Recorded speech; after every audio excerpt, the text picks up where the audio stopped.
kitabu cha Luka sura ya 24 mstari wa 13 mpaka 35. Nataka niweke kama swali kwako tena. Amina, mtu wa Mungu. Wale waliokuwa kwenye semina wanafahamu tulikuwa tunatumia mfumo wa maswali katika kuchambua kila siku topic. Sasa katika siku ya leo nataka niache kama swali kwako. Na swali lenyewe lina kichwa kinachosema, je, unaweza kuwatambua watu muhimu wanaokuja maishani mwako? Unaweza kuwatambua watu muhimu wanaokuja maishani mwako. Na tumesoma katika kitabu Luka sura ya 24 mstari wa 13 mpaka wa 35, mstari wa 13 mpaka wa 35. Sasa mtu wa Mungu, nataka nianze kwa kuweka kitu kimoja ndani ya moyo wako kwa dakika hizi chache ambazo ninazo mahali hapa. Jambo la kwanza, katika kila hatua Mungu huinua watu kwa ajili ya maisha yako. Ni kitu ambacho unatakiwa ukizingatie mara kwa mara. Katika kila hatua Mungu huinua watu kwa ajili ya maisha yako. Katika kila hatua yoyote ile ambayo unapitia, katika kila hatua yoyote ile ambayo unapitia katika maisha yako na unaenenda katika hatua yako mbalimbali, Mungu kiukweli huwa anainua watu katika maisha yako. Na moja ya kitu ambacho nataka nikiweke katika moyo wako, hasa unapokutana na hawa watu, maisha tunayoishi hapa duniani yanategemea sana watu wa Mungu.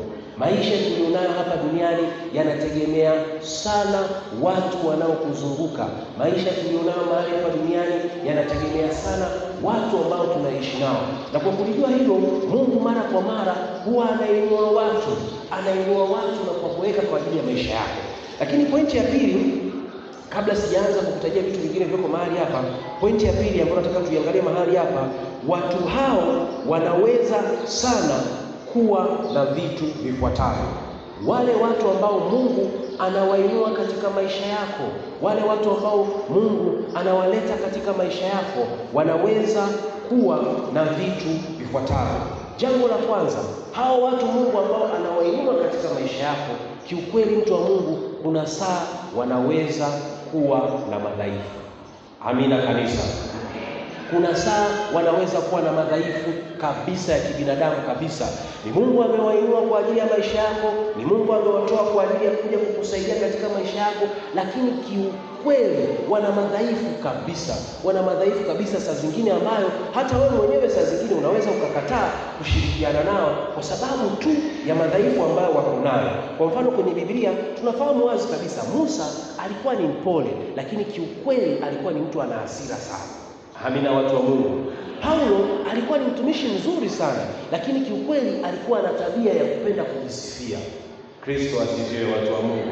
Samson alikuwa ni mtumishi mzuri sana wa Mungu na alikuwa ametumwa kwa ajili ya kuikomboa taifa la Israeli na kuhakikisha ulinzi katika majira yake, lakini kiukweli kuna udhaifu alikuwa anao. Kristo asifiwe. Kitu gani ambacho nataka kukiweka ndani ya moyo wako? Mungu anaweza akainua watu na hao watu bado ukakuta wana madhaifu katika maisha yako. Lakini pointi nyingine ambayo nataka niseme katika kanisa na nataka uiweke ndani ya moyo wako kwa nguvu sana, Mungu anaweza akainua watu kwa ajili ya maisha yako na hao watu wanaweza pia wasiwe sawa na imani yako. Kristo asifiwe kabisa. Mungu anaweza akainua watu. Usitegemee kila saa kwamba atainua watu ni Wakristo tu. Atainua watu wa Kristo tu kwa ajili ya kukusaidia katika maisha yako. Mungu anaweza akainua watu ambao si sawa hata na imani yako na akawatumia sana kwa ajili ya kukufanikisha katika mahali anapokupeleka. Nimekuwa nikitaja mara kwa mara katika kile kitabu cha Mathayo sura ya 2 mstari wa 11. Tunaona watu ambao walikuja wakatoa sadaka nyingi sana wakati Yesu anazaliwa, walikuwa ni mamajusi. Amina, watu wa Mungu. Walikuwa ni mamajusi kabisa. Watu ambao kwa kweli hawamwamini Mungu wa Kiyahudi, hawamwamini hata hawaamini jinsi hata wanavyosali, hata jinsi wanavyoenenda. Ndio ambao walikuja wakamsaidia sana Yesu wakati anazaliwa, kwa sababu baada ya muda mchache familia ya Yesu ilihitaji kuhama mji. Kristo asifiwe. Familia ya Yesu ilihitaji kuhama mji na alihitaji nguvu kubwa sana ya kiuchumi kwa ajili ya kuhama kwenda kukimbilia Misri. Watu waliokuja kumsaidia hawakuwa hata saa zingine wakimwamini, wanamwamini tu kama mfalme wa kawaida, lakini hawakuwa wakimwamini kama ndiye mfalme atakayekuja kuukomboa ulimwengu. Kristo asifiwe. Lakini kitu kingine, watu wa Mungu, Tanzania, sisi sote tulioko mahali hapa tunaishi makabila mengi sana. Moja ya kitu kingine ambacho nataka nikuambie, Mungu anaweza akainua mtu ambaye si wa kabila lako kwa ajili ya kuja kukusaidia. Kristo asifiwe, watu wa Mungu. Ndio maana usifungwe sana na mahali ulilopo. Mungu anaweza akainua mtu kutoka mahali popote pale na akaja kukusaidia. Sasa pointi ya tatu ambayo nitakutajia na mistari yake, pointi ya tatu ambayo nataka tuiangalie hapa kwa haraka, aina za watu Mungu anaweza kuwainua kwa ajili yako. Aina za watu ambao Mungu anaweza kuwainua kwa ajili yako.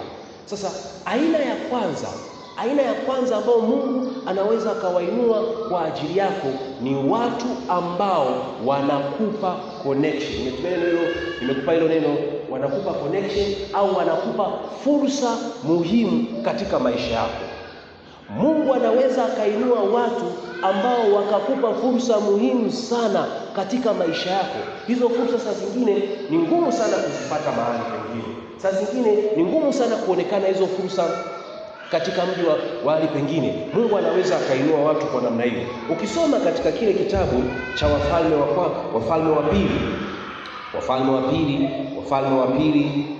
wa pili, tunataka tuangalie kitu kimoja kizuri mahali hapo. Wafalme wa pili sura ile ya 5. Wafalme wa pili sura ile ya 5 mstari wa 1 mpaka wa 4. Mungu anaweza akainua watu wakakupa fursa maalum, wakakupa connection maalum. Kumbuka nilichokisema hapo mwanzoni, hao watu wanaweza wasiwe kabila lako, hao watu wanaweza wasiwe imani yako, hao watu wanaweza wakawa ni watu wenye madhaifu kabisa, lakini ndio watu ambao wanaweza wakakupa fursa ya kibiashara, wanaweza wakakupa fursa ya kimaisha, wanaweza wakakupa kitu cha msingi ambacho hukikukusudia. Sasa ukisoma mstari wa 1 mpaka wa tusome mstari wa 2 na wa 3, maandiko yanasema hivi. Kigezeo la kwanza nasema, basi Naamani jemedari wa jeshi la mfalme wa Shamu alikuwa mtu mkubwa mbele ya bwana wake na mwenye kuheshimiwa, kwa sababu kwa mkono wake Bwana alikuwa amewapa Washami kushinda, tena alikuwa mtu hodari. Na Washami walikuwa wametoka vikosi, wakachukua mfungwa mmoja, kijana mwanamke kutoka nchi ya Israeli, naye akamhudumia mkewe Naamani. Akamwambia bibi yake, laiti bwana wangu angekuwa pamoja na yule nabii aliyekuwepo Samaria, maana angemponya ukoma wake. Kristo asifiwe, watu wa Mungu. Naomba nikueleze kitu cha ajabu sana katika huu mstari. Kulikuwa na mfalme ambaye Shami alikuwa na jemedari wake mkubwa sana na alikuwa anafanya kazi nzuri sana, lakini huyo jemedari alikuwa na ugonjwa mkubwa mno wa ukoma ambao kwa kweli wamejaribu kwenda kwa namna yote kutibiwa mahali, lakini hawakupona.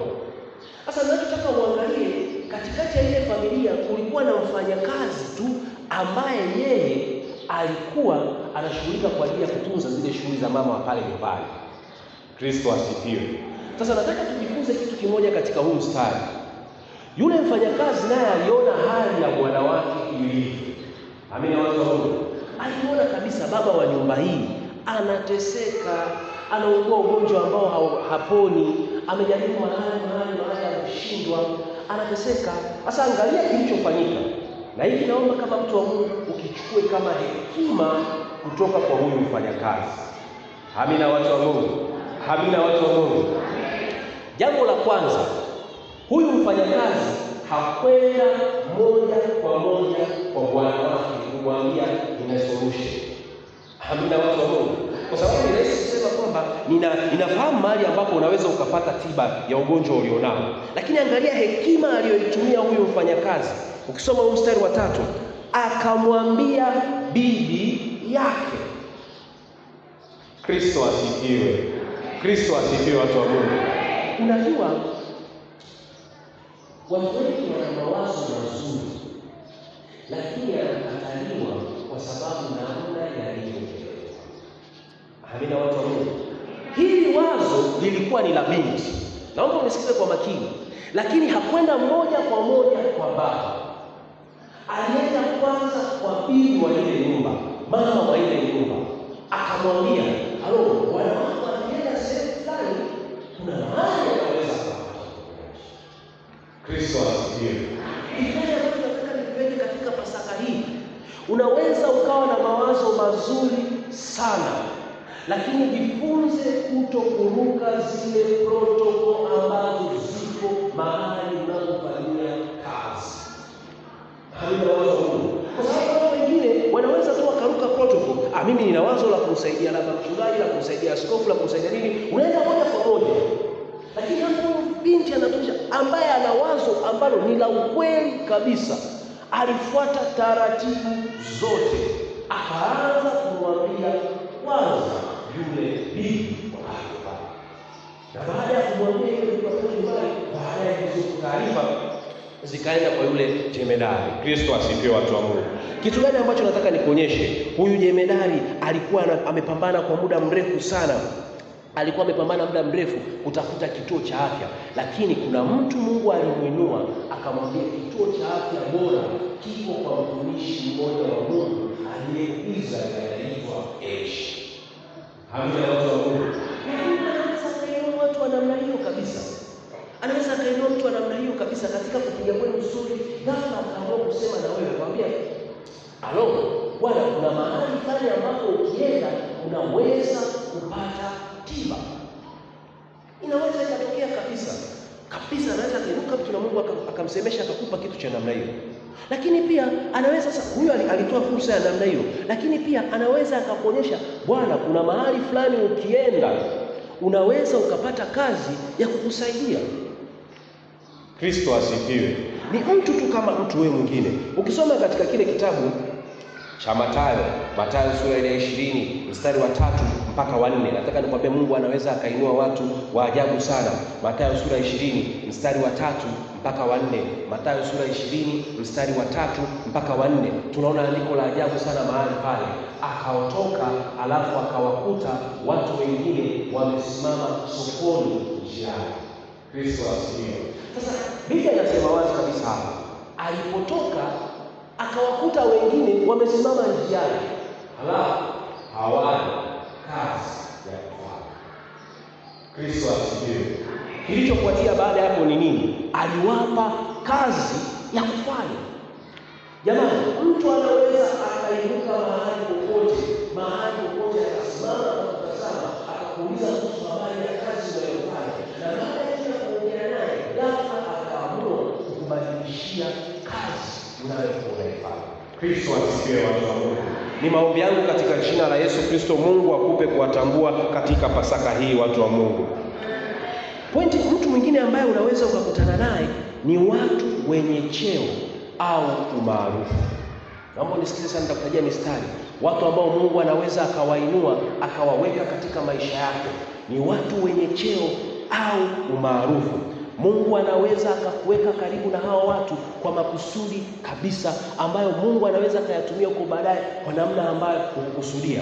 Ukisoma katika kile kitabu cha Marko sura ya 15, Marko sura ya 15 mstari wa 43, Marko sura ya 15 mstari wa 43, tunamuona kulikuwa na mtumishi mmoja anaitwa Yusufu. Labda tusome hapa ili tuweze kupata picha halisi. Marko sura ya 15 mstari wa 43, tuone kitu ambacho maandiko yanasema, akaenda Yusufu mtu wa Arimathaya, mstahiki, mtu wa baraza ya mashauri, naye mwenyewe anautazamia ufalme wa Mungu, akafanya ujasiri, akaingia mbele ya Pilato. Watu wa Mungu, kuna muda unahitaji mtu ambaye yuko established, unahitaji mtu ambaye ana umaarufu fulani asimame mbele yako kwa ajili ya kutimiza makusudi ambayo Mungu ameyaweka maishani mwako. Ndugu zangu, pamoja na kwamba Yesu alikuwa na mwanafunzi aliyempenda sana, alikuwa na wanafunzi 12, alikuwa na wengine 120 na wengine 500, lakini hakuna mtu ambaye alikuwa na ujasiri wa kwenda kusimama mbele ya Pilato kumsemea, Bwana, sasa Yesu amekufa, tunaomba mwili wake. Hamina, watu wa Mungu. Wanafunzi wote walikimbia. Pale msalabani akabaki yule mwanafunzi aliyempenda, na yeye akafuata kazi ya kutunza familia ya Yesu. Lakini hakuna ambaye alikuwa na ujasiri wa kwenda kwa Pilato kusema, kwa kweli inahitaji huu mwili wa Bwana Yesu niende kuuzika. Sasa angalia, akainuka mtu ambaye ni mashuhuri katika ile nchi, ambaye ana heshima zake, akaenda akamface kabisa mfalme, akamwambia, naomba huu mwili. Sasa sikia, kilichosababisha akajibiwa ni nafasi aliyokuwa nayo katika jamii. Hamina, watu wa Mungu. Kwa sababu yungine alienda Petro, akakamatwa na yeye akajumuisha. Yungine alienda mtu mwingine wa kawaida, akakamatwa na yeye akajumuisha.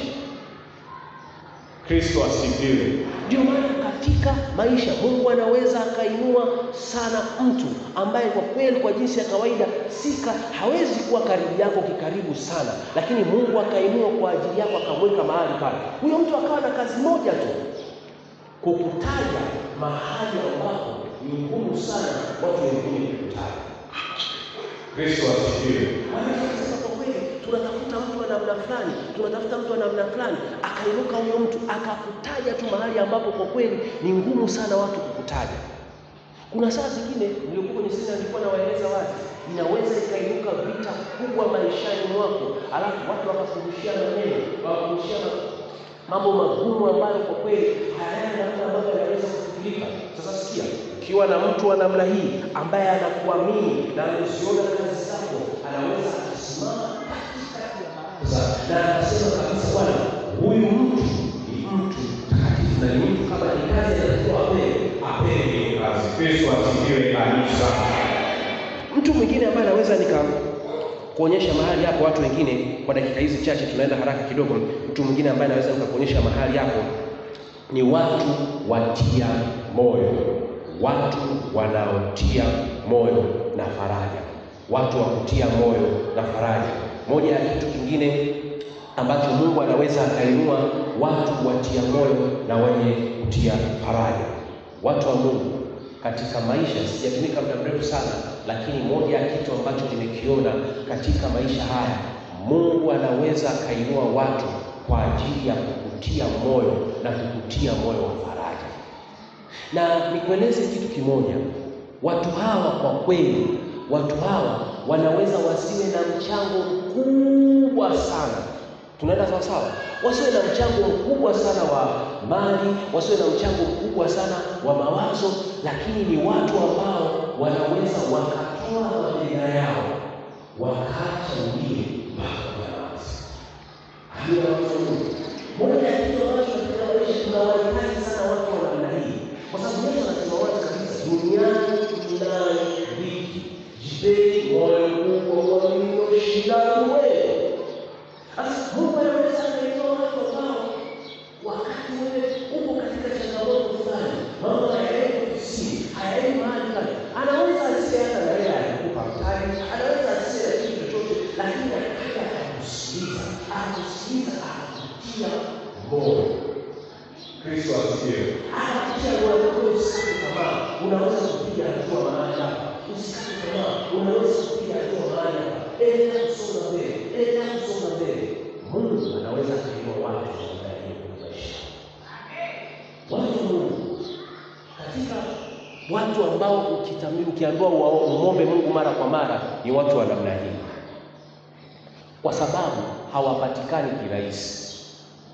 Hawapatikani kirahisi. Unaweza ukawa una sauti kubwa sana kwenye jamii, lakini huna watu ambao wanaweza kusimama na wewe wakati ukiwa na changamoto au wakati mambo yako hayaendi. Kristo asifiwe.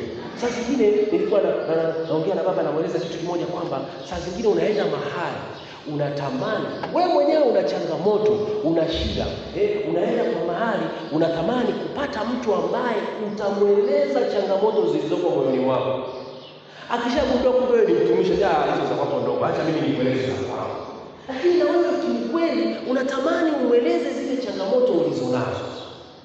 Lakini nasema bwana, nimeona wewe kumbe ni mtumishi. Hebu tuachane na za kwako kwanza. Naomba nikueleze za kwangu. Kristo asifiwe. Ni ngumu sana kupata watu wa namna hii ambao wanaweza kuwa na wewe wakati ukiwa na changamoto. Ni wachache sana.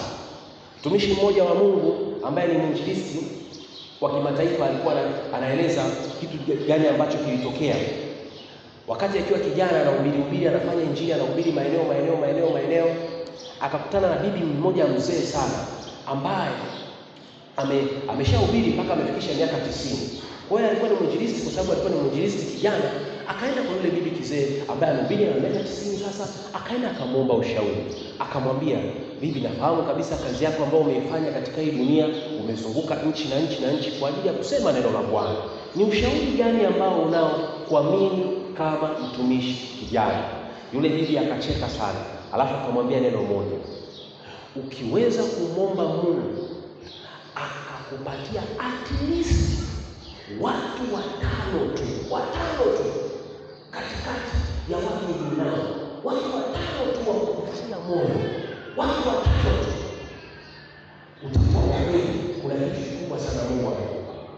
Yule mwinjilisti akafikiria hicho kitu, akasema wakati huo alikuwa akifanya mikutano, crusade zinajaa, uwanja wa taifa zinajaa, anafanya mikutano, uwanja vinajaa sana. Kwa akashangaa ushauri kwa huyu bibi mbona wa kawaida sana. Mbona mimi na watu wengi wamejaza uwanja wa mpira, wamejaza mahali fulani. Alafu bibi anakuambia ukiweza kupata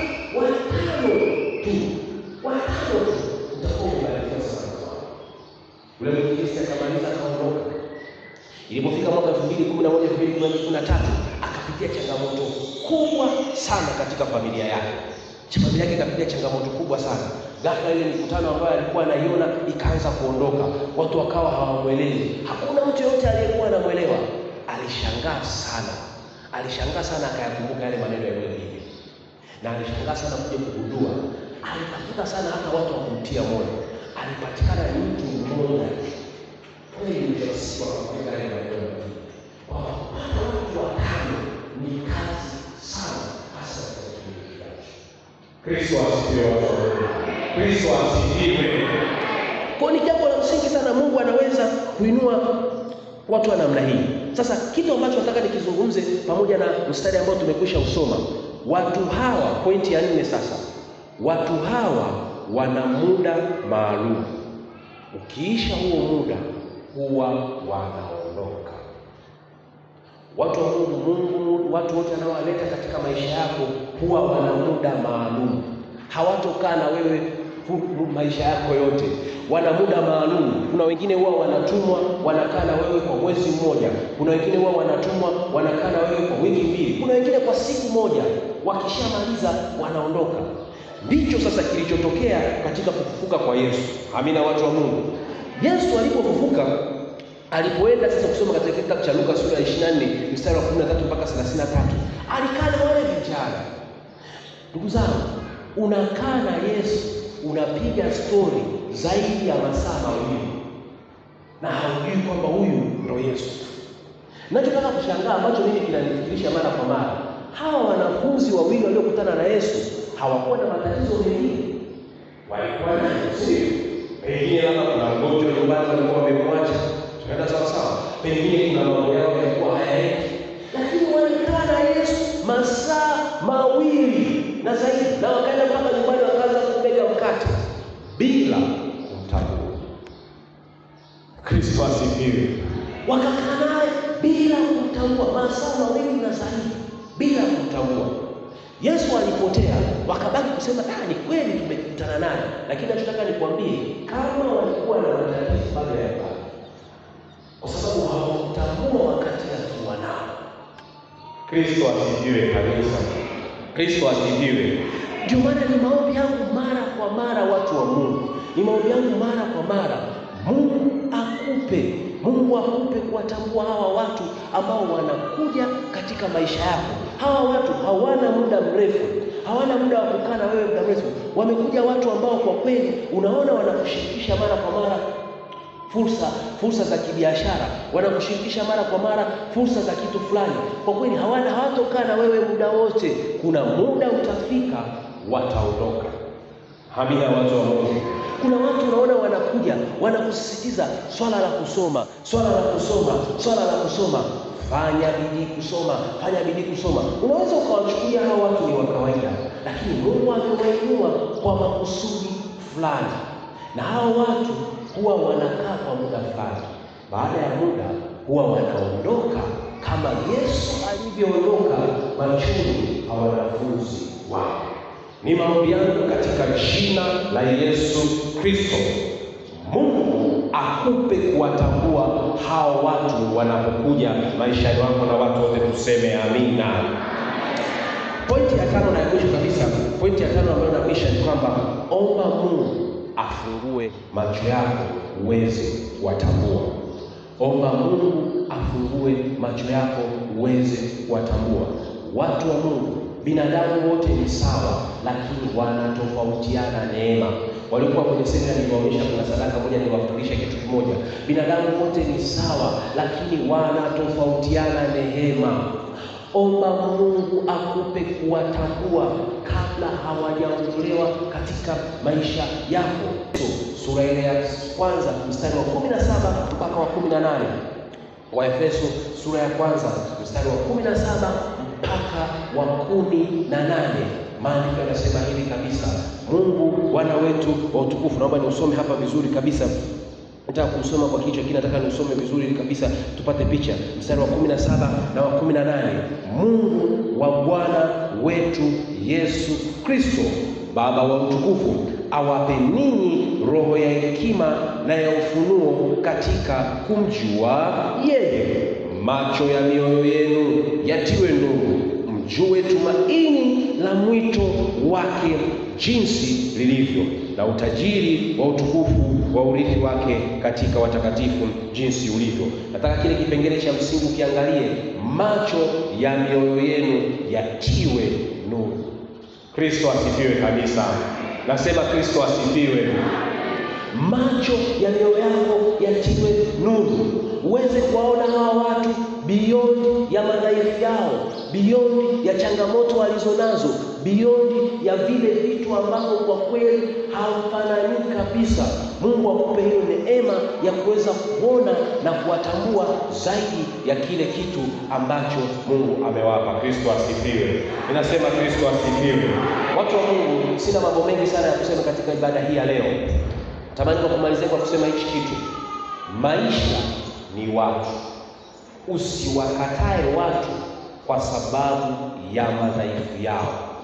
Unayemkataa leo unaweza ukamhitaji siku ya kesho. Mungu wangu ninayemtumikia awabarikie, na tukutane tena wakati mwingine pale Mungu atakapopenda. Tumpigie Yesu makofi sana kwa ajili ya kazi yake.